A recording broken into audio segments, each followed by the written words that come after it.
Alright, let's go ahead and find a game. First game of the night. And we are playing with white. See if we can get the Danish gambit.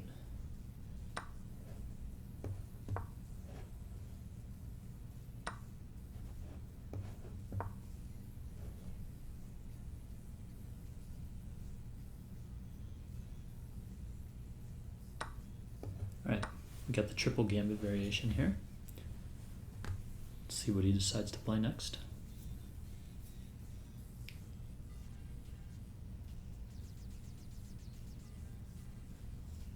I need to review these lines more. It's not entirely clear in my head what you do for all the different variations. This one, I do remember that you play knight here, I think. Pawn there is new for me. In the lines I've studied, the knight comes here. I'm not sure what the point of that pawn move is. That just weakens his king. I'm going to continue with what I know I'm supposed to do in the other variation. And let's castle.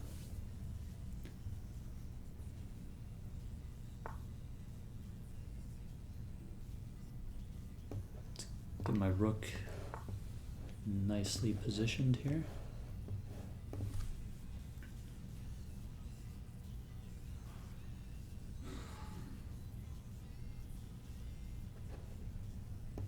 Gonna move my queen up here and threaten to take this knight.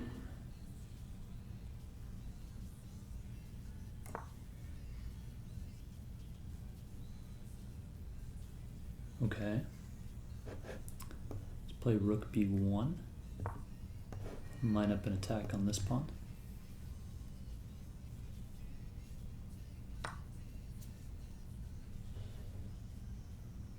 Do I take with the rook, with the bishop? I think I take with the rook because then I still have two defenders on this pawn. He only has one attacker, but it's good to be over-defended.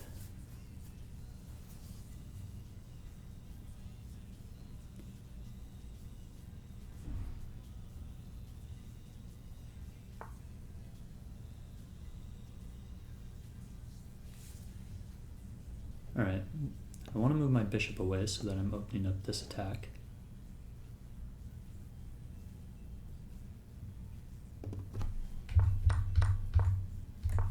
I guess here I could have taken his knight. That's kind of dumb of me. Since I said it, I just got so excited about this. Let's just play bishop here, I think, and then at some point I can try and push this pawn and maybe use this pin.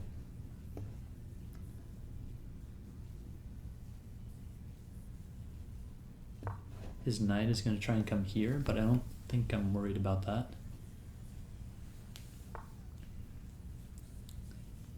Okay, I was expecting that. That allows this move, though.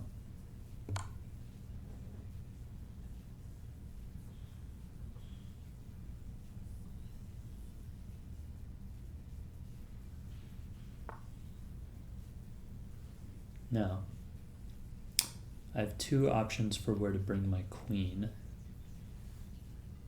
if I want to continue this attack. I can bring it here, and then if the knight moves, I'm threatening mate. Unless the knight moves here, of course. Or I can bring it here, but then if the knight moves, my queen is just staring at nothing.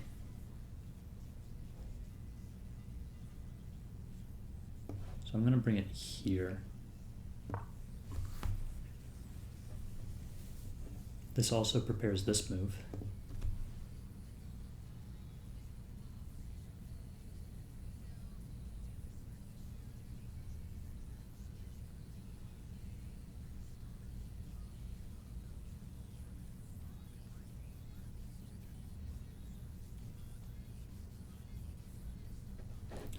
could also play knight here and then rook here at some point. Seems pretty strong. He either has to move his knight here or defend it with his queen. I could play here now, and I'm threatening to win it.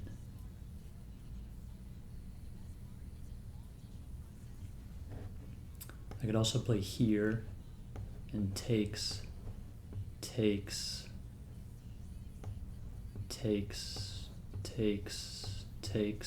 That doesn't seem to get me anything. No.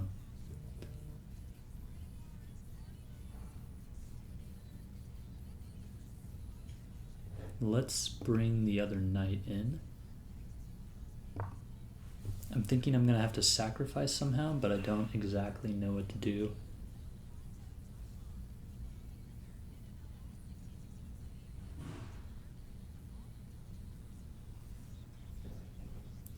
Let's say it took, and he takes,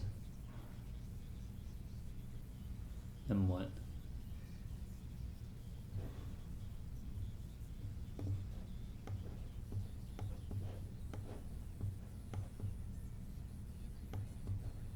That doesn't get me anything. I almost feel like I need to bring my other rook and then sack them both on this square in order to destabilize this pawn, but his bishop is staring at that too, so that doesn't work. Okay, well now his knight is legitimately straight up pinned.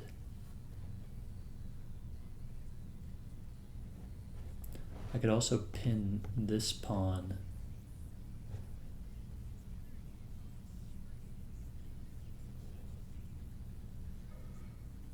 What if I played knight here, and if he takes, then I have check.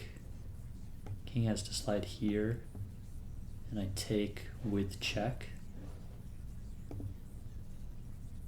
And he can't take with the knight because it's pinned.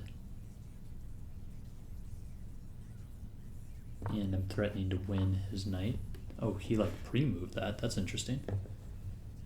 Okay. I have this check, and then he takes, and I take, and he takes. That doesn't seem very good. So I think I'm just gonna win the knight, and I'm attacking the rook now, and I'm moving away with check. Okay, he just resigns. All right, that was a good game. It says I had a blunder. Let's go ahead and take a look.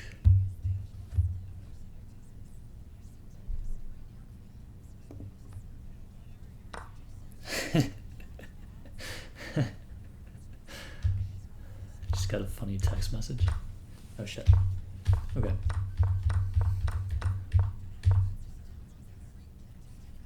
So chess.com lists this as good. I'm fairly certain this is what I have in my notes. Let me take a look real quick. I don't think this is going to show up on the recording, but I'm opening my chess position trainer. And let's take a look at the triple gambit variation.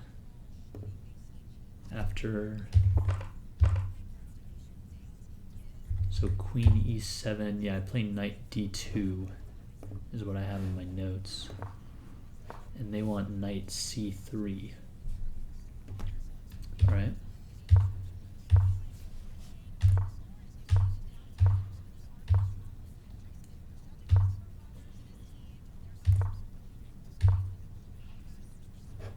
So here, I guess I should have played this. That's excellent, but the best is, oh, interesting.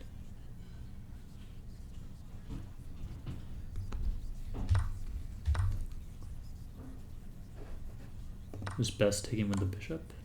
Oh, this check. And what's the idea here?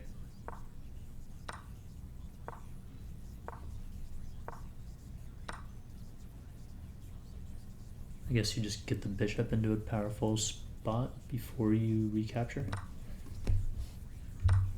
And you couldn't play that before because his bishop was on that line.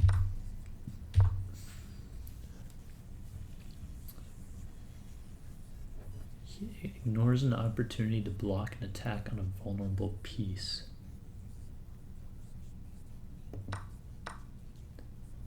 I'm not sure what they wanted me to play. What vulnerable piece am I attacking? This?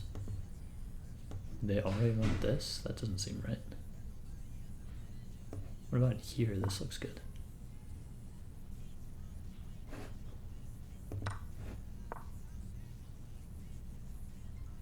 Oh, it's protecting the knight being the vulnerable piece. But then after takes, I guess queen, no, because you just take with the bishop. After takes,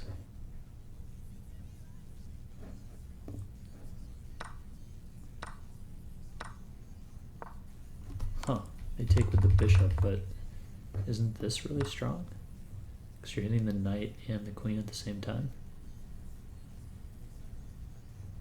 Oh, but they can play this in-between move and hit your own queen. That makes sense. Anyways, none of that happened, so.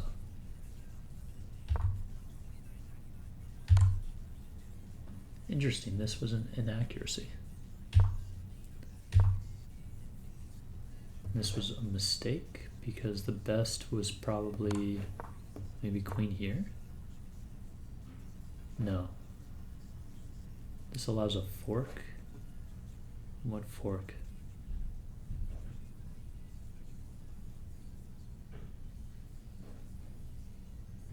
Oh, here. Good thing I didn't play that.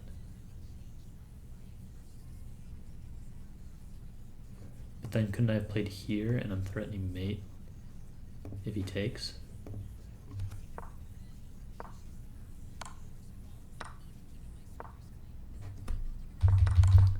What about this? Oh, but then he just plays this probably. Oh, it's also check when he takes the rook. That makes sense. Okay. Anyways, it wanted, I overlooked a better way to threaten winning material.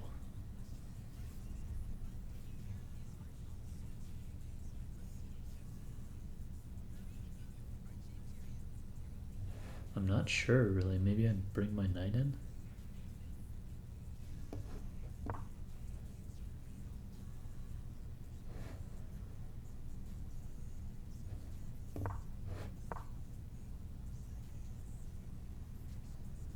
This is better because of what reason?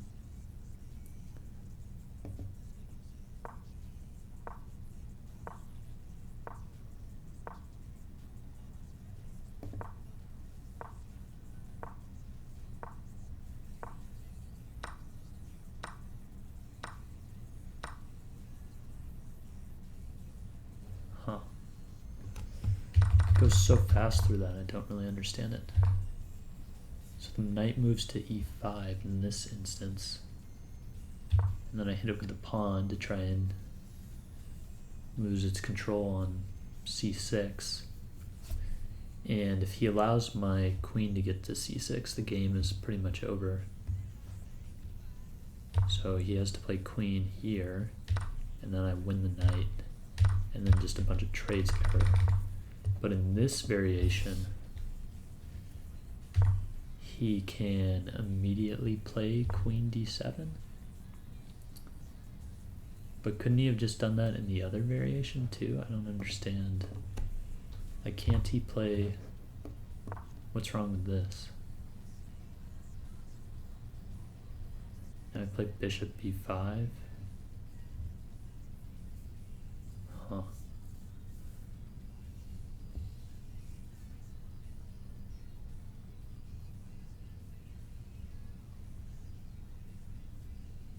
I don't know. I don't understand why one of these is better than the other. Well, let's just continue the game.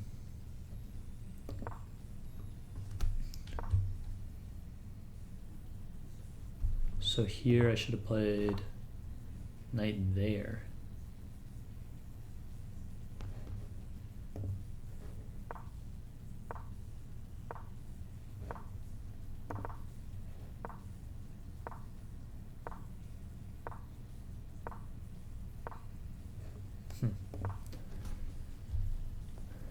King A8 was a big blunder because it allowed this. A brilliant move.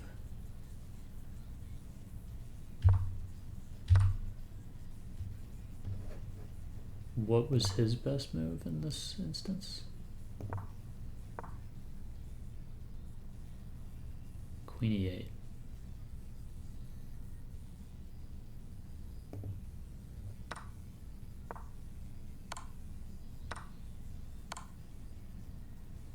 Yeah, I mean, he's pretty much lost. Alright, well that was a good first game.